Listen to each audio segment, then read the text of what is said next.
तो हम लोग आज के वीडियो में हम लोग क्या देखने वाले हैं, बोर का जो परमाणु मॉडल है उसकी विशेषताएं देखेंगे और विभिन्न स्पेक्ट्रमों के लिए ऊर्जा की गणना देखेंगे और बोर का परमाणु मॉडल जो था उसकी कमियां देखेंगे और एक देखेंगे समरफील्ड के परमाणु मॉडल, उसका जो भी प्रस्तावित मॉडल था। तो चलिए ये वीडियो स्टार्ट करते हैं। तो फिर बोर का परमाणु मॉडल था, उसकी विशेषताएं क्या हैं तो देखते हैं हम लोग। पहला, हाइड्रोजन स्पेक्ट्रम में प्राप्त विभिन्न स्पेक्ट्रमों की आवृत्तियाँ उतनी ही प्राप्त हुई जितनी जानकारी बोर के द्वारा दी गई थी।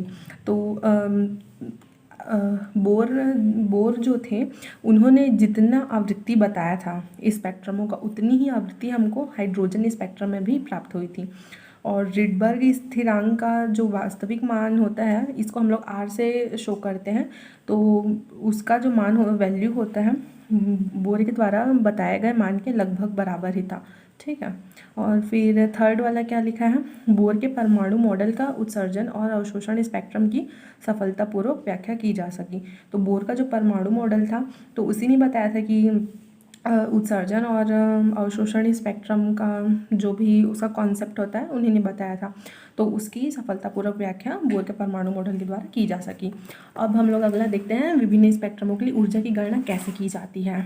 तो पहला हम लोग देखते हैं लाइमन श्रेणी के लिए। तो जब कोई भी जैसे हमारा इलेक्ट्रॉन है निम्न ऊर्जा स्तर से उच्च ऊर्जा स्तर में आता है, फिर उच्च ऊर्जा स्तर से पहले ऊर्जा स्तर में आता है तो हम लोग उसको लाइमन श्रेणी बोलते हैं। फिर उसके बाद सेकंड ऊर्जा स्तर में आता है तो हम लोग उसको क्या बोलते हैं, बामर श्रेणी, फिर पाश्चन श्रेणी, फिर हम लोग बोलते हैं ब्रैकेट श्रेणी। ठीक है। फिर हम लोग बोलते हैं ब्रैकेट श्रेणी, फिर बोलते हैं फंड श्रेणी। तो हम लोग पहले देखते हैं लाइमन श्रेणी के लिए। तो लाइमन श्रेणी का क्या होता है,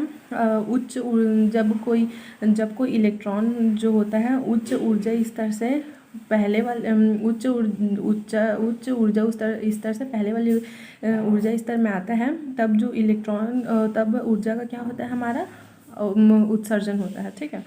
तो उसको हम लोग तब वहाँ पर लाइमन श्रेणी होती है। तो हम लोग लाइमन श्रेणी के लिए देखते हैं तो इसके लिए कोशों की संख्या क्या होती है, 1 होती है। तो N1 और N2 यहाँ पर क्या बता रहे हैं, कोशों की संख्या। तो लाइमन श्रेणी है तो N1 के लिए यहाँ पर वैल्यू कितनी हो जाएगी, 1 हो जाएगी।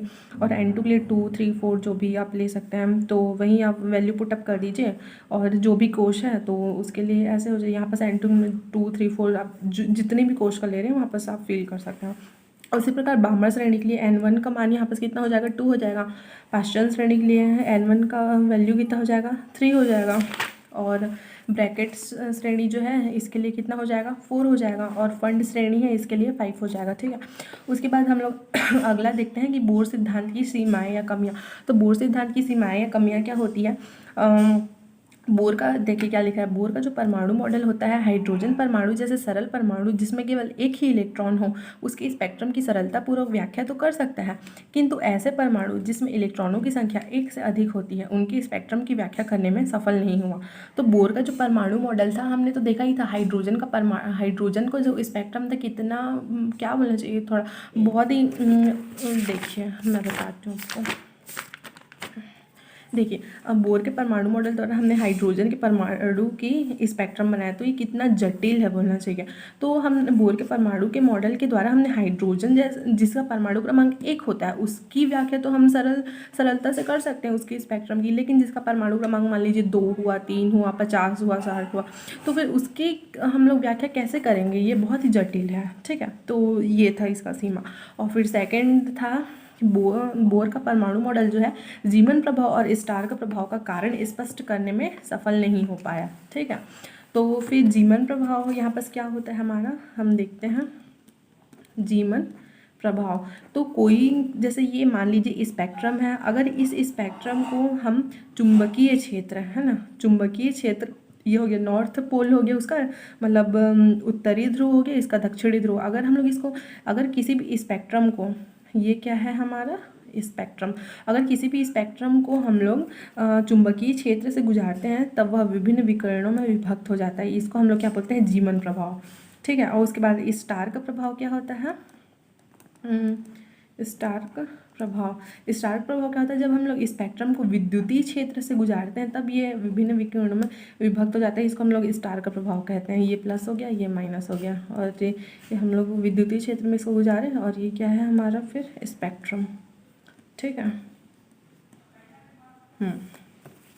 तो वही है। उसके बाद फिर थर्ड है इसमें, बोर के अनुसार इलेक्ट्रॉन वृत्तीय कक्षाओं में गति करते हैं, जबकि प्रयोगों से पता चला है कि इलेक्ट्रॉन त्रिविमीय क्षेत्र में गति करते हैं। तो बोर के अनुसार जो भी हमारा इलेक्ट्रॉन है ना, जैसे ये नाभिक है, तो इलेक्ट्रॉन है वो द्विविमीय 2 डायमेंशनल क्षेत्र में क्या करते हैं, गति करते हैं। मतलब जिसमें केवल x हो और y हो, इसमें गति करते हैं। लेकिन प्रयोगों के आधार पर क्या पता चला है कि जो इलेक्ट्रॉन होते हैं वो त्रिविमीय क्षेत्र में गति करते हैं, जिसमें लंबाई, चौड़ाई, ऊंचाई 3 होता है। तो 3 डायमेंशनल वे में ये गति करते हैं, ये प्रयोगों के आधार पर पता चला। तो यहाँ पर भी तो ये वाले पॉइंट है, इस पॉइंट से भी इसका जो बोर का जो परमाणु मॉडल है वो फेल हो जाता है यहाँ बस। ठीक है, चलो अगला देखते हैं। और अगला हमारा क्या बोलता है कि परमाणु से बनने वाले अणुओं की आकृति के बारे में बोर के सिद्धांत के अनुसार स्पष्ट नहीं की जा सकी। तो बोर का जो परमाणु मॉडल होता है, हम लोग जानते हैं कि परमाणु 2 या 2 से अधिक परमाणु एक समान परमाणु जब मिलते हैं तो अणु का निर्माण करते हैं। ठीक है, तो ये अणु बना। तो बोर का जो परमाणु मॉडल होता है, परमाणुओं से बनने वाले अणु की आकृति के बारे में नहीं बता पाता है कि आकृति की अणु की आकृति कैसी होगी, उसकी संरचना किस प्रकार की होगी। तो ये यहाँ फेल हो जाता है। उसके बाद फिर अगला हमारा आता है क्या, समरफील्ड का परमाणु मॉडल। तो समरफील्ड जो है, बोर ने बताया था कि हमारा जो परमाणु होता है वो ऐसे परमाणु होता है। तो परमाणु में इलेक्ट्रॉन होता है, तो नाभिक के चारों ओर जो इलेक्ट्रॉन होते हैं जो वो वृत्तीय कक्षाओं में गति करते हैं।